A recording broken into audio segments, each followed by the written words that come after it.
தருமபுரி மாவட்டம் தமிழ்நாட்டிலே அதிகமாக மது அருந்துகின்ற மாவட்டம். கடந்த ஆண்டு 1900 கோடி ரூபாய்க்கு மது அருந்திருக்கிறது. அதிலே குறிப்பாக இப்போது 8வது, 9வது, 10வது படிக்கின்ற பிள்ளைகள் எல்லாம் மது அருந்த தொடங்கிவிட்டார்கள்.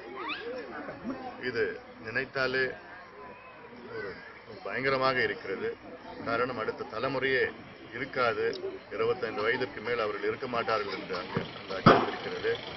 ஆக இதற்கெல்லாம் மாற்று இந்த மதுவை ஒழிக்க வேண்டும் என்று எங்களுடைய நோக்கம். எங்களுடைய நிறுவனர் மருத்துவர் ராமதாஸ் ஐயா அவர்கள் கடந்த 25 ஆண்டு காலமாக மதுவை ஒழிப்பதற்காக போராடி கொண்டு வருகின்றார்கள். ஆக அந்த அடிப்படையிலே பல போராட்டங்கள் நடத்தியிருக்கின்றோம்.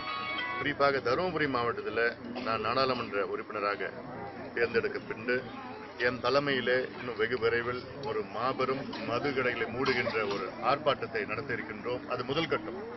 இதில் பெண்கள் அதிக அளவிலே வர இருக்கின்றார்கள்.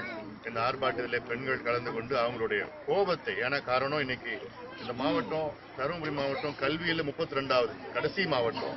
வேலை வாய்ப்பே கிடையாது, தொழில் வளம் கிடையாது, அதாவது மனித முன்னேற்ற குறியீடு இதெல்லாம் இதில் பார்த்தா ஹியூமன் டெவலப்மெண்ட் இண்டஸ்ட்ரீஸ் இதில் பார்த்தீங்கன்னா ரொம்ப பின்தங்கி இருக்கின்ற தருமபுரி மாவட்டம். இதற்கு முக்கிய காரணம் அந்த மது. 1900 கோடி ரூபாய்க்கு வருமானம், அதாவது அவங்க சம்பாதித்த பணம் இன்னைக்கு அரசாங்க கடைகளில் போயிருக்கிறது. ஆக இதெல்லாம் அரசாங்கம் எடுத்து இது போன்ற, அதாவது இந்த கடைகளை உடனடியாக மூடினால் இது நன்றாக இருக்கும். இந்த மாவட்டம் கொஞ்சம் முன்னேறும். அந்த செய்தி. இது மட்டும் இல்ல, நான் இப்பொழுது இன்னும் நன்றி சொல்லிக் கொண்டே இருக்கின்றேன். காரணம், இது மிகப்பெரிய ஒரு தொகுதி. இது போகின்ற இடங்கள் எல்லாம் மக்களுடைய மிகப்பெரிய பிரச்சனை குடிநீர் பிரச்சனை.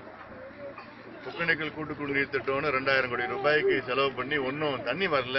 அப்படி தண்ணி வந்தாலும் 20 நாட்களுக்கு ஒரு முறை தண்ணி விடுறாங்க. ஆக அது மிகப்பெரிய ஒரு பிரச்சனையாக இருக்கிறது. அடுத்தது வேலை வாய்ப்பு பிரச்சனை.